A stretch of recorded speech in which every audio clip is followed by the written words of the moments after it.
Hello दोस्तों, सबको नमस्कार और सब बढ़िया ज़बरदस्त। मैं आशा करता हूँ कि आप लोग सब बढ़िया होंगे, मस्त होंगे, ज़बरदस्त होंगे। और ये जी के प्रैक्टिस सेट है। जी के प्रैक्टिस सेट में पहला क्वेश्चन है, निम्न में से वह कौन सा अनुच्छेद है जो गैर भारतीय नागरिक को प्राप्त नहीं है? तो आर्टिकल 15, बी नंबर है आर्टिकल 19, सी नंबर है आर्टिकल 29, डी नंबर है उपरोक्त सभी। गैर नागरिक कौन होते हैं? नागरिक और गैर नागरिक। गैर नागरिक मतलब होते हैं जो विदेशी हैं, जो भारत में रहने वाले हैं, उसको बोलते हैं गैर नागरिक बोलते हैं। तो ये कौन सा आर्टिकल जो उनको प्राप्त नहीं गैर नागरिक को? आर्टिकल 15 और 19। ये दोनों आर्टिकल जो है ये केवल भारतीय नागरिकों को प्राप्त है, केवल भारतीय नागरिकों को प्राप्त है। आर्टिकल 15-19 15 है और आर्टिकल 16 है और 19 है और 20 है। तो ये किसको प्राप्त हैं? ये प्राप्त हैं जो भारतीय नागरिक हैं। और जो आर्टिकल 29 है और 30 है, ये जो है जो भारतीय हैं और जो गैर भारतीय हैं उनको प्राप्त है, दोनों को प्राप्त है ये। तो आर्टिकल 15-19 ये भी दोनों सही हो जाएंगे। अच्छा, जब ये जो आर्टिकल हैं ये किस में है? ये बात हो रही है मौलिक अधिकार की बात हो रही है। मौलिक अधिकार जो भाग 3 में है, इसको मैग्ना कार्टा भी कहते हैं मौलिक अधिकार को। और ये किस आर्टिकल में आते हैं? 12 से 35 आर्टिकल में आते हैं। और पहले कितने थे? 7 मौलिक अधिकार थे। फिर जो है 44वें संविधान संशोधन द्वारा 1978, हाँ 1978 को क्या हुआ था? जब संविधान संशोधन हुआ था तो उसमें जो है 7 मौलिक अधिकार थे। जो कानूनी अधिकार था, जो संपत्ति का अधिकार था, उसको कानूनी अधिकार में जोड़ दिया गया था। तो बच्चे कितने हैं? मौलिक अधिकार हमारे 6 हैं। मौलिक अधिकार कितने हैं? 6 हैं। तो आर्टिकल 15 का कह रहा है, आर्टिकल 15 कह रहा है कि जो धर्म है, जाति है या वंश है, इसके आधार पर जो राज्य सरकारें हैं वो भेद नहीं कर सकती हैं। आर्टिकल 19 में 6 भाग हैं, ये बहुत इंपॉर्टेंट है। जो आर्टिकल 19 में 6 भाग हैं, कौन कौन से? इसमें 6 भाग पूछ लेता है कि इसमें जो है एक ऑप्शन दे देता है। जैसे पहला हो जाएगा ये वाक, मतलब होता है बोलने के अधिकार। हमको जो बोलने का अधिकार है ये हमको कहा है, ये क्या है? हमारा मौलिक अधिकार है। दूसरा क्या कह रहा है? संघ बना रहे हैं, समूह बना रहे हैं, संघ बनाने की छूट होती है। तीसरा है बोलने का अधिकार है, संघ बनाने हैं, स्वतंत्रता है। और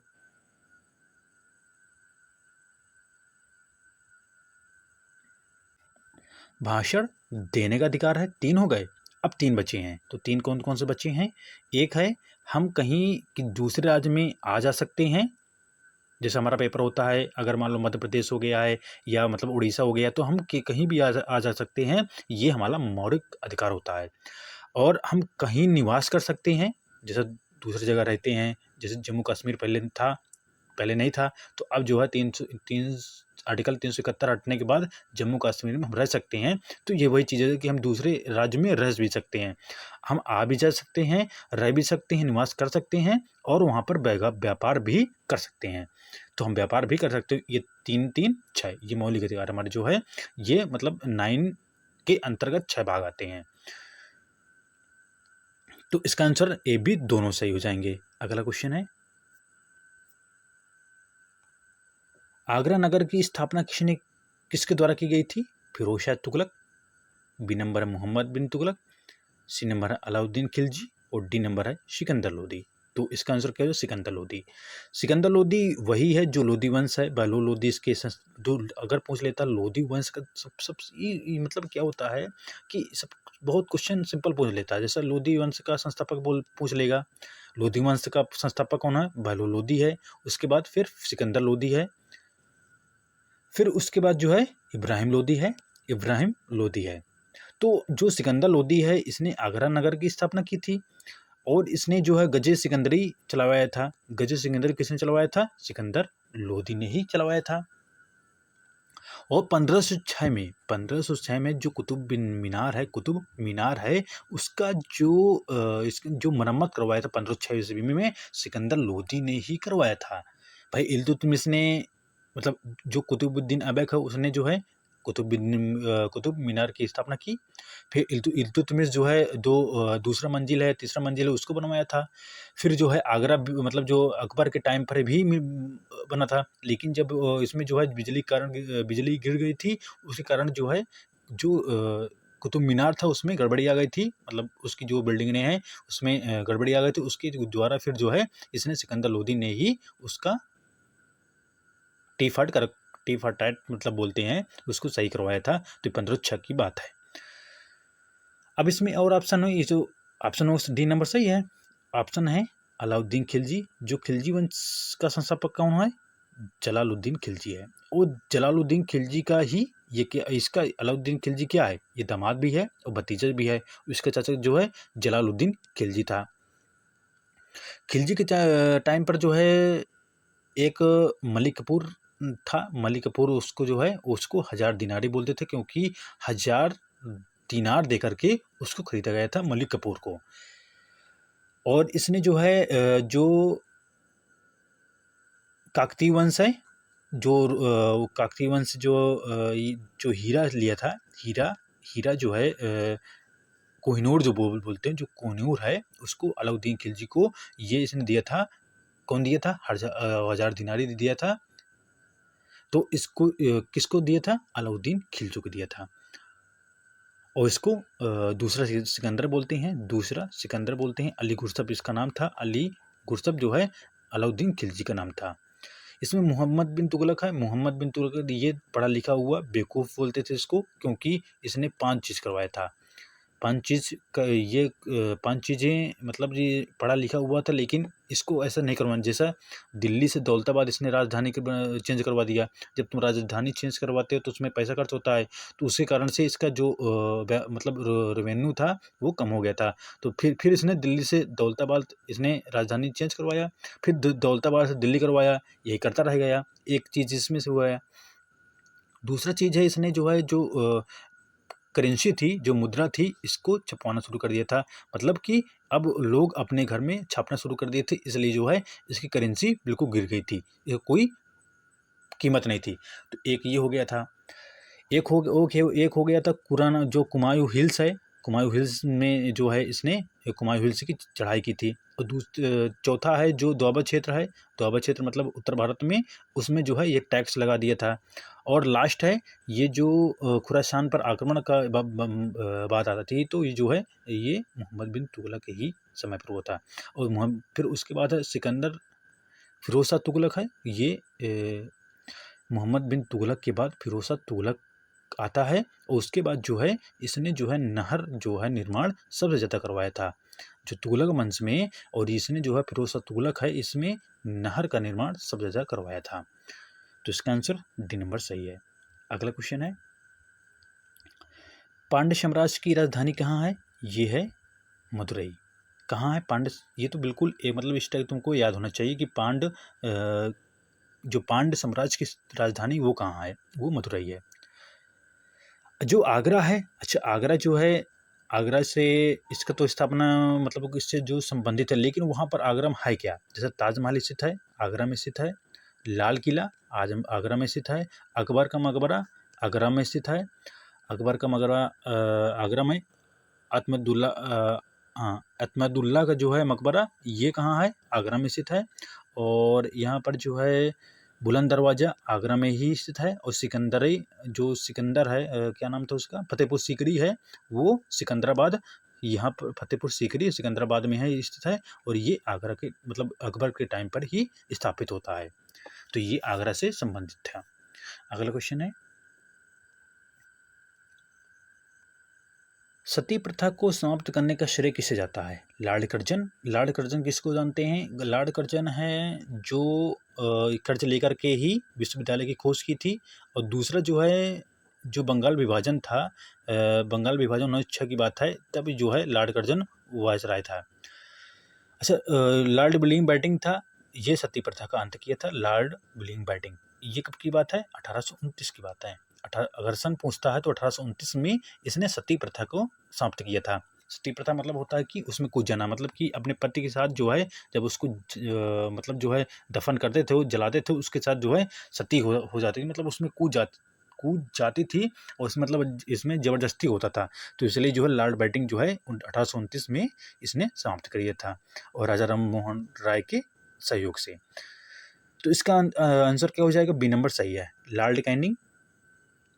लॉर्ड कैनिंग कौन है? लॉर्ड कैनिंग 1857 जब क्रांति हुई थी तो इसमें जो है जो वायसराय था, क्योंकि 1858 की जो एक्ट आया था तो उसमें क्या हुआ था, हाँ मतलब ये वायसराय था तो, लेकिन ये तब ये गवर्नर जनरल था 1857 की क्रांति में। कब क्या हुआ था, ये गवर्नर जनरल था लॉर्ड कैनिंग, लेकिन जब 1858 की अधिनियम आया था उसमें क्या हुआ था, जो गवर्नर जनरल है उसका नाम पद हटा करके ये वायसराय था, तो ये प्रथम वायसराय लॉर्ड कैनिंग ही था। मैकाले को बोलते हैं, ये 1835 में इसने इंग्लिश शिक्षा को बढ़ावा दिया भारत में, इसको बोलते हैं इंग्लिश मैन ऑफ इंडिया। ठीक, मैकाले को बोलते हैं, ये 1835 में इसने जो है और ये बैटिंग से बोला था और इसमें जो है भारत में इंग्लिश शुरू हो गई थी। तो इसका आंसर क्या हो जाएगा? बी नंबर सही है। अगला क्वेश्चन है, खिलाफत आंदोलन का आरंभ किसने किया था? खिलाफत आंदोलन जो है अली बंधु की, मोहम्मद अली जिन्ना की, फखरुद्दीन अली अहमद है। फखरुद्दीन अली अहमद नहीं है, ना ही मोहम्मद अली जिन्ना है। अच्छा, जो खिलाफत आंदोलन कब स्टार्ट हुआ था? ये 1919 की बात है। जब 1919 की बात है और जब ये जलियांवाला बाग हत्याकांड हुआ था 1919 में ही हुआ था। तो 1919 में जलियांवाला बाग हत्याकांड हुआ, तो उसके बाद जो है अब इसके बाद जो है गांधी जी भी चाह रहे थे कि कुछ हो, और इसके बाद जो है वहाँ पर ये प्रथम विश्व युद्ध हुआ था 1914 से 18 के बीच में। तो अंग्रेजों ने भी जो तुर्की है वहाँ पर शोषण किया था, तुर्की लोगों का शोषण किया था, और वहाँ के जो सरदार थे उनको खलीफा मानते थे जो मुसलमान थे भारत के। तो यही कारण था जो खिलाफत जो है, फिर गांधी जी ने उनको जो है मुसलमानों से बोला कि आओ साथ में जो है खिलाफत आंदोलन शुरू करते हैं, तभी ये खिलाफत आंदोलन शुरू है, तभी जो है गांधी जी दिल्ली से अध्यक्ष के रूप में भी चुने गए थे। तो ये हो गई कहानी। अब इसमें आंसर में आते हैं कि हमारा आंसर क्वेश्चन क्या कह रहा है कि कौन आरंभ किया था। तो इसमें जो है अली बंधु थे, एक थे शौकत अली और अली अहमद, ये दो भाई थे। शौकत अली और अली अहमद जो है इनको बोलते थे अली बंधु। ठीक, तो इन्होंने शुरुआत किया था। इसमें अबुल कलाम आज़ाद भी थे, जो पहले स्वतंत्र भारत के पहले शिक्षा मंत्री थे, वो अबुल कलाम आज़ाद। तो ये लोग थे, और इसमें जो है ए नंबर सही हो जाएगा। मोहम्मद अली जिन्ना जो है, जिन्ना तो आप जानते ही हैं, जो भारत आज़ाद हुआ था उस पर तो वहाँ के जो है जो गवर्नर बनाए गए थे वो अली जिन्ना, मतलब मोहम्मद अली जिन्ना को ही बनाए गए थे। अच्छा, जो उसमें एक इसमें नाम आता है, जो मोहम्मद अली जिन्ना जो है कई नाम आते हैं, लेकिन जो मुस्लिम लीग की स्थापना हुई थी, मतलब स्थापना पर जो है इसमें अध्यक्ष के रूप में इसने ही भाग लिया था, मोहम्मद अली जिन्ना ने। अगला क्वेश्चन है, राज्य के शासन का वास्तविक अध्यक्ष कौन होता है? राज्यपाल कि मुख्यमंत्री, विधानसभा अध्यक्ष होता है कि कैबिनेट सचिव होता है? कैबिनेट सचिव बिल्कुल नहीं होता है। राज्यपाल, इसमें कंफ्यूजन हो जाएगा कि राज्यपाल होता है, लेकिन वास्तविक पूछा है, वास्तविक तो अध्यक्ष होता है, मुख्यमंत्री होता है। मतलब इसके राज्यपाल एक नाम मात्र का ही राज्यपाल रहता है। तो इसका हमारा आंसर क्या हो जाएगा? बी नंबर हो जाएगा। और अच्छा, मुख्यमंत्री को नियुक्त कौन करता है? राज्यपाल ही नियुक्त करता है। अगर मैं बात करूं कि जो राज्यपाल होता है ये राष्ट्रपति जब तक चाहता जब तक रहता है राज्यपाल, और राज्यपाल को नियुक्ति करता है कौन? राष्ट्रपति नियुक्त करता है राज्यपाल को। और इसका जो एज होता है वो 35 मैक्सिमम एज होता है राज्यपाल की। और ठीक है, तो इसका आंसर क्या हो जाएगा? बी नंबर सही है। अगला क्वेश्चन है, मानव विकास सूचकांक किस अर्थशास्त्री की देन है? एडम स्मिथ, ये तो अर्थव्यवस्था इसने मतलब जो है अर्थव्यवस्था की जो पुस्तक है वो मतलब एडम स्मिथ ने ही लिखा था। अमर्त्य सेन, ये तो अर्थशास्त्री हैं, लेकिन ये जो है अमर्त्य सेन भारतीय अर्थशास्त्री हैं, लेकिन ये मतलब पूछ रहे हैं कि किसकी देन है। तो ये महबूब उल हक हैं, ये पाकिस्तान के पूर्व क्या हैं? अर्थशास्त्री थे, महबूब उल हक है। मानव विकास सूचकांक तीन चीज़ों में इसका जो सूचकांक आता है, तीन चीज़ उसमें मायने रखता है। कौन कौन सी तीन चीज़ें हैं? तीन चीज़ें हैं। पहली बात तो शिक्षा, दूसरी बात है बेरोजगारी, और तीसरी बात है जनसंख्या। तो ये जो है ये रिपोर्ट तीन चीज़ों के लिए आती है। मानव विकास जो सूचकांक आता है ये तीन चीज़ों में आता है। तो ये जो जन्मदाता के रूप में माने जाते हैं महबूब उल हक हैं, जो पाकिस्तान के अर्थशास्त्री थे। तो इसका आंसर क्या हो जाएगा? सी नंबर सही है। अगला क्वेश्चन है, भारत में सिक्कों को जारी करने के लिए कौन अधिकृत है? मतलब किसका अधिकार है? अधिकृत मतलब अधिकार किसका है? रिजर्व बैंक ऑफ इंडिया की स्टेट बैंक ऑफ इंडिया की वित्त मंत्रालय है? तो ये वित्त मंत्रालय के अंतर्गत सिक्के जो जारी करते हैं वित्त मंत्रालय के अंतर्गत आता है, क्योंकि भारत सरकार के ही अंतर्गत आता है वित्त मंत्रालय। ठीक है। रिजर्व बैंक ऑफ इंडिया ये क्या करता है? ये जो नोट जारी करता है 1, 2 या 10, 500 के है, ये कौन जारी करता है? ये रिजर्व बैंक ऑफ इंडिया है, RBI। तो अब जो RBI है, RBI reserve bank of India है, RBI की बात करते हैं। इसकी स्थापना 1935 में होती है और किस अधिनियम के तहत? 1949 में इस अधिनियम आता है। तो और ये 1949 का अधिनियम है और 1935 में इसकी स्थापना होती है। और इसमें जो है यंग हिल्टन समिति के द्वारा ही जो समिति बैठाई गई थी वो यंग हिल्टन समिति है, उसके द्वारा RBI की स्थापना होती है।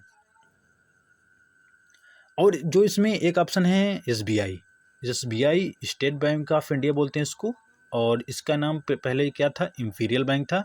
इंपीरियल बैंक जो है 1921 की बात है। तो 1921 में इंपीरियल बैंक था। कौन कौन से बैंक मिल करके? एक बंगाल का बैंक था, और एक मद्रास था, एक बम्बई था। 3 बैंक मिलकर के ये इंपीरियल बैंक कहे जाते थे। लेकिन 1955 में इसका नाम चेंज होकर के क्या हुआ था? बैंक मतलब स्टेट बैंक ऑफ इंडिया 1955 में इसका नाम चेंज हो गया था। तो इसका आंसर सी नंबर हो जाएगा। सिक्के कौन जारी करता है? वित्त मंत्रालय। अगला क्वेश्चन है, किस ग्रह को नीला ग्रह भी कहते हैं?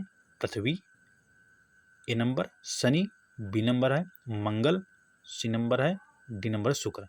तो पृथ्वी को नीला ग्रह कहते हैं, ये नंबर बिल्कुल सही है। जो पृथ्वी है, चलो ठीक है, ये तो हो गया है जो है पृथ्वी। अच्छा हाँ, जो बुध और शुक्र, मतलब शुक्र जो है, शुक्र और पृथ्वी ये दोनों क्या बोलते हैं? दोनों बहनें बोली जाती हैं, दोनों बहनें बोलते हैं। और पृथ्वी का एक ही उपग्रह है, वो चंद्रमा है। चंद्रमा केवल एक उपग्रह है। अगर हम शुक्र की बात करते हैं, अच्छा मंगल में इसको लाल ग्रह बोलते हैं, लाल ग्रह। पृथ्वी के बाद ये दूसरा ग्रह है जिसमें जो है मानव रह सकता है, मंगल ग्रह में ही रह सकते हैं, इसमें ऑक्सीजन मिलता है। और मंगल ग्रह में 2 उपग्रह हैं, एक डिमोस है और एक फिबोस है। 2 उपग्रह हैं मंगल ग्रह पर, 2 उपग्रह हैं। शुक्र है, शुक्र को क्या बोलते हैं? ये शुक्र को सांझ का तारा बोलते हैं या भोर का तारा बोलते हैं, शुक्र को ही बोलते हैं। अच्छे इसमें जो है सबसे ज़्यादा टेम्परेचर किसका होता है? सबसे ज़्यादा ताप जो है इसका होता है। जैसे जो बुध होता है उसमें तापांतर होता है।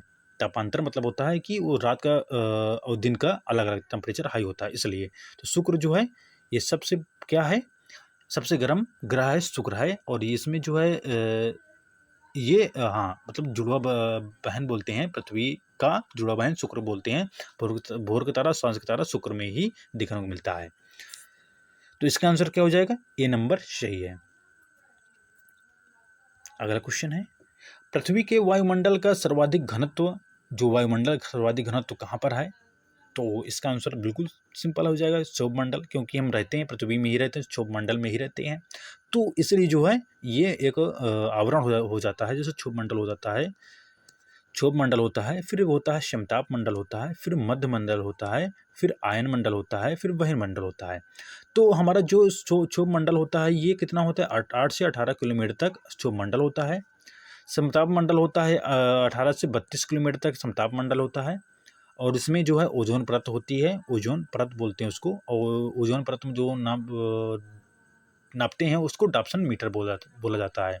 ओजोन परत जो है वो डाप्सन मीटर होता है, मतलब उसकी जो है उसकी जो परत होती है उसकी मोटाई डाप्सन मीटर से नापते हैं। और ये कहाँ मिलता है? ये समताप मंडल पर मिलता है।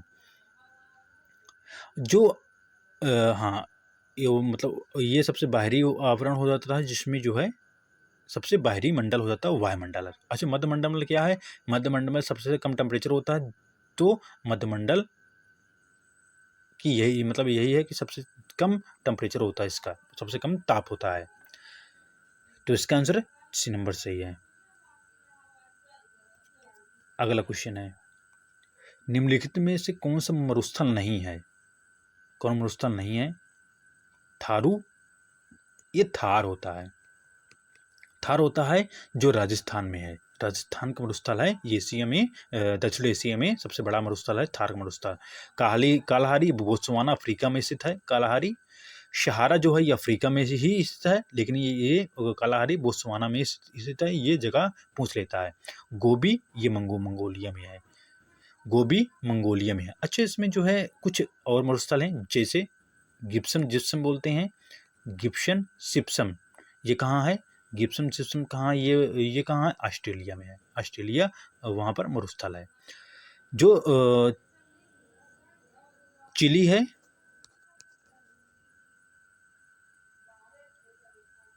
हाँ आटाकामा, जो आटाकामा मरुस्थल है वो चिली में है। आटाकामा मरुस्थल कहाँ है? चिली में है। और सहारा जो है अफ्रीका में सबसे बड़ा है। ये विश्व का सबसे बड़ा मरुस्थल है सहारा, जो अफ्रीका में है। पूरा अफ्रीका छापे हुए है, जैसे पूरा अफ्रीका ऐसे बना हुआ है ना, तो ऐसे जो है ये पूरा सहारा डेजर्ट है। अगला क्वेश्चन है, निम्नलिखित में से कौन सा तट पश्चिमी तट का भाग नहीं है? तो ये हमारा भारत है। यहाँ पर सबसे पहले होता है कच्छ, गुजरात का तट होता है। यहाँ पर क्या होता है? यहाँ पर काठियावाड़ का तट होता है। फिर कोंकण तट होता है, जो गोवा का तट होता है। फिर कानरा तट होता है, कानरा बोलते हैं उसको, कर्नाटक का तट होता है। फिर होता है मालाबार तट होता है। फिर जो है कोरोमंडल, ये तमिलनाडु की तरफ होता है। फिर उत्तरी सरकार होता है। फिर उत्कल उत्कल होता है, ये उड़ीसा की तरफ होता है, उत्कल तट। और उत्तरी सरकार जो है आंध्र प्रदेश में है। तो ये कहाँ पर है? जैसे पहला ऑप्शन है ये काठियावाड़, मैंने बताया कि काठियावाड़ कहाँ स्थित है। काठियावाड़ जो है यहाँ पर इससे मतलब ये जो बम्बई है और गोवा के बीच में काठियावाड़ है। फिर कोंकण हो जाता है, फिर कन्नड़ हो जाता है, ये कर्नाटक वाला है। तो कोंकण तट हो गया, काठियावाड़ होगा, मालाबार तट है, ये क्या है? ये तुम्हारे पश्चिमी की तरफ स्थित है। लेकिन जो कोरोमंडल तट है ये तमिलनाडु की तरफ स्थित है, और ये पूर्वी जगह पर स्थित है। पूर्वी जगह पर है कोरोमंडल तट है। जो तमिलनाडु का तट है वो कोरोमंडल तट का ही भाग है। और यहाँ पर जो है 3 पहाड़ियाँ रहती हैं, जो केरल है, कर्नाटक है, जो इसके बीच में कौन कौन सी? कैप है, CAP, कार्डमम, अन्नामलाई और पालनी हिल्स है। जो अन्नामलाई है ये दक्षिण भारत की सबसे बड़ी ऊंची चोटी अन्नामलाई है। तो इसका आंसर क्या हो जाएगा? डी नंबर सही है। अगला क्वेश्चन देखते हैं, नाथपा झाकरी परियोजना किस नदी पर निर्मित है? ब्यास। अच्छा, ब्यास को क्या बोलते हैं? विपाशा बोलते हैं। सतलज है, B number. C number Ravi, परसुनी बोलते हैं। चिनाब, अश्कनी बोलते हैं। और सतुद्री, सतलज को बोलते हैं। तो कौन सी नदी है? तो कौन सी नदी है? ये चिनाब नदी पर है। डी नंबर सही हो जाएगा। सतलज नदी पर कौन सी परियोजना है? भाखड़ा नागल परियोजना है। ये सतलज नदी ये पंजाब में ही स्थित है। अच्छा, इसमें जो है जो जम्मू कश्मीर में है चिनाब और झेलम नदी है, उसमें 2 हैं। झेलम जो नदी है विशेषता का युद्ध हुआ था झेलम नदी पर, और झेलम नदी पर जो है कौन कौन सी की नाथपा झाकरी था, और बगलियार और दलहस्ती, ये झेलम नदी पर स्थित है।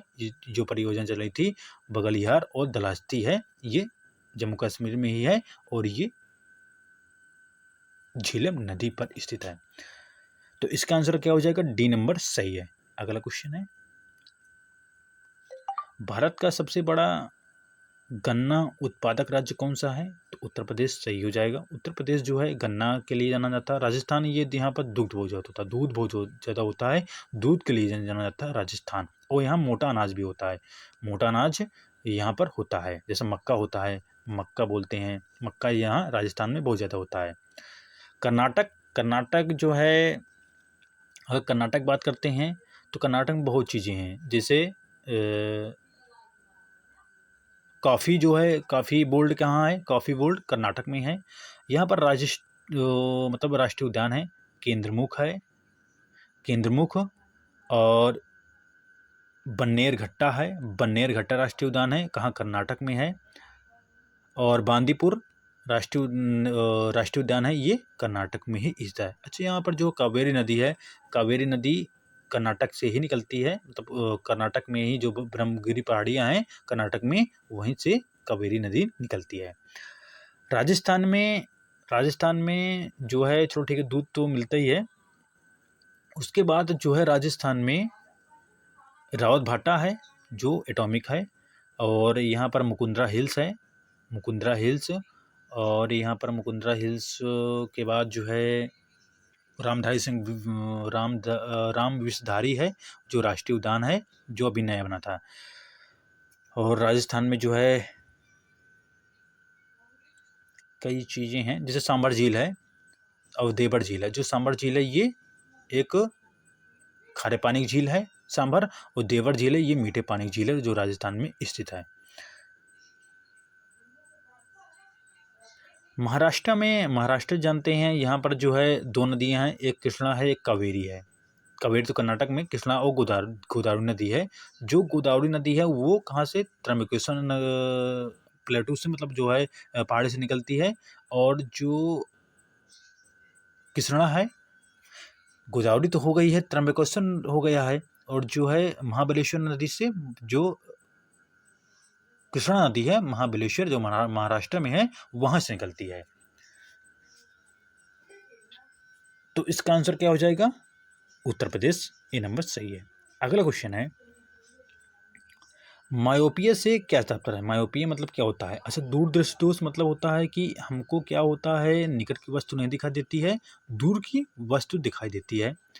निकट दृष्टि दोष में हमको निकट की वस्तु दिखाई देती है, लेकिन दूर की वस्तु नहीं दिखाई देती है। अच्छा, इसमें जो है अगर हम लेंस की बात करते हैं तो निकट दृष्टि दोष में उत्तल लेंस नहीं, अवतल लेंस का प्रयोग करते हैं, और दूर दृष्टि उसमें उत्तल लेंस का प्रयोग करते हैं। उसमें मायोपिया होता है और दूरदृष्टि में हाइपर मायोपिया होता है। तो मतलब बी नंबर सही है, मायोपिया। तो बी नंबर सही हो जाएगा। अगला क्वेश्चन है, शरीर का जो मानव शरीर, उसका बैंक क्या बोलते हैं? प्लीहा, ब्लड बैंक बोलते हैं उसको।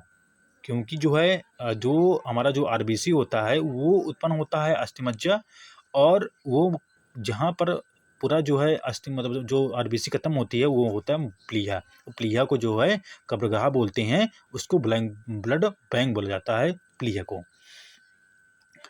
अच्छा, जो अगर ब्लड ग्रुप की बात करता हूँ, ब्लड ग्रुप जो है कार्ल स्टीनर थे, इन्होंने जो है इसके जन्मदाता के रूप में मानते हैं कार्ल स्टीनर को। इन्होंने 4 वर्ग दिया था, ए बी ओ। तो जो ओ है, ए बी और ए बी ओ, जो सर्वदाता है ओ माइनस होता है, सर्वदाता बोलते हैं। ए बी को सर्वग्राही बोला जाता है, सर्वग्राही बोला जाता है। ए बी को सर्वग्राही और इसको सर्वदाता बोलते हैं। ओ माइनस को सर्वदाता बोलते हैं, ए बी को सर्वग्राही बोलते हैं। तो ये ब्लड ग्रुप थे। अच्छा, इसमें जो है जैसे इसमें जो और ऑप्शन है, जैसा यकृत है, लीवर जिसको बोलते हैं। यकृत मतलब ऐसा चीज़ है ये मतलब बोलते हैं कि ये कई बार अगर गड़बड़ हो जाए तो ये सही हो जाता है। और यकृत खराब कब वो होता है? जब दारू आप मतलब लोग पीते हैं, मतलब जब तो उसका सेवन ज़्यादा करते हैं, तो ये लीवर के खराब होने की कंडीशन तभी ज़्यादा होती है। अच्छा, इसमें जो है यकृत लीवर में ही क्या होता है, सबसे बड़ी ग्रंथि बोलते हैं, सबसे बड़ी ग्रंथि जो है लीवर ही होती है मानव शरीर की।